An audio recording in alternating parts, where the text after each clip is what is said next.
Hello, fellow YouTubers. I'm happy to have you back here on my channel. So grab your favorite snack, hit that like button, and let's dive into today's content. I think it's now crystal clear that this is not at all just about an unacceptable relationship between Horner and a female employee. I've watched a lot of Formula One teams get ruined. I've read about a lot of failed projects and companies, but I've never seen a self-destruction like what's happening at Red Bull. I think it's crystal clear to everyone by now that this is not at all just about an unacceptable relationship between Christian Horner and a female employee of the company. There's a real open war going on about who will run the hugely successful team and more in the near and distant future. While he was alive, Dietrich Mateschitz managed to balance the interests of his parent company, his Thai partners with his Austrian collaborators and his British experts. The ubiquitous Dr. Helmut Marko was his right-hand man, firmly wrapping Christian Horner across the knuckles when the Englishman wavered in his support for the right pilot bringing success. Horner, however, was left to build a really exceptionally strong team where the genius Adrian Newey is comfortable. The corporation was behind them, but without interfering in the operational work and management.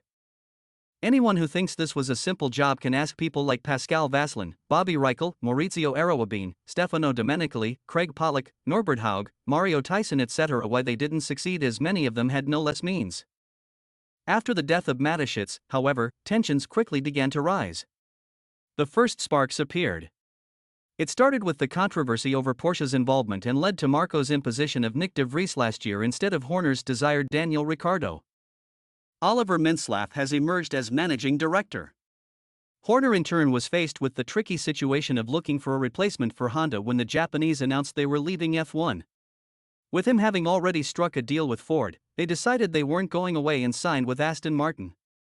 Meanwhile, Red Bull invested heavily in its new Red Bull Powertrains division. It brought in 24 top engineers, mostly from Mercedes, to make its own engine with the help of the Detroit giant.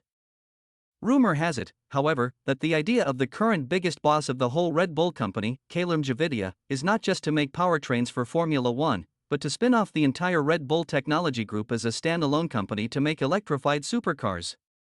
The intention was that Horner would not just remain the big boss there, but would also be a shareholder.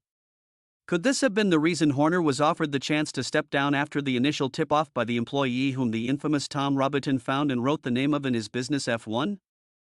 I'm completely far from thinking that there was no occasion for such an alert and it was all made up. But it really needs to be categorically proven. Experts say it is difficult and needs to be acknowledged by both in communication. There could be fake profiles, etc. There are more unclear things. For example, generally no one records this type of correspondence if they have no intention of using it. Furthermore, the affair lasted from March 2023 to January 2024 and was not one-sided.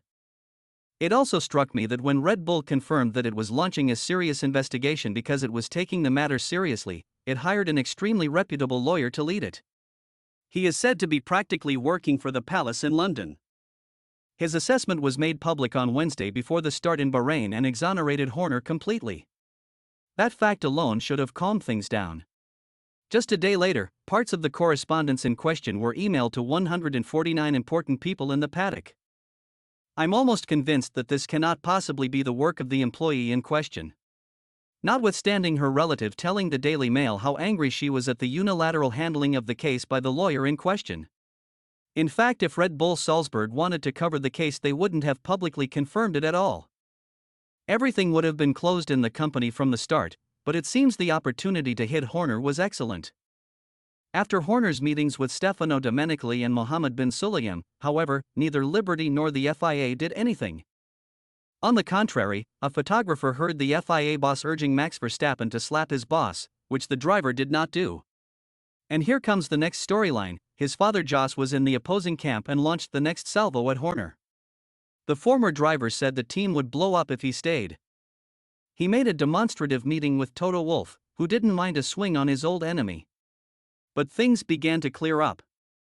Jos' benign and non-violent nature is world famous thanks to his domestic violence, hooliganism, etc. cases. However, many media outlets now don't mention these when quoting him.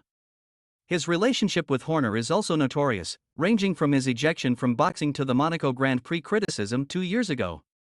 His links with the Dutch De Telegraaf, which wrote quite a few things along the scandal, are also known. But the important question is, taking Horner out, who will take over the team after him? Will he still be as successful? On the face of it, it doesn't look like there will be a problem. Red Bull can put Jonathan Wheatley or someone else who is proven on the track. Newey's car is still a rocket and Max is still champion for at least 2 more seasons. The problem could come later though, because his contract is until the end of 2028, but it will be sorted then. Another theory is that if Horner is removed, Max could still go to Mercedes next year in place of Hamilton, because according to his contract with Red Bull he could leave if the team structure changes. So all seems clear for the family. I don't know what Nelson Piquet Sr. thinks about it though, he certainly understands things well. Horner's removal is certainly highly desired by Mintzlaff and Marco. They were rumored as recently as last year to be in severe conflict with the Brit, whom they accused of being self-absorbed and imposing total control. The theory of another Austrian, Gerhard Berger, that if Horner stays Max and Newey leave may actually be quite true. But equally true may be the suggestion that, given the situation, Newey may leave without ever seeing the end of the saga. He'll go to Ferrari, where he's been waiting for years, and where he'll work with Lewis Hamilton and probably Ferrari's much more advanced powertrain.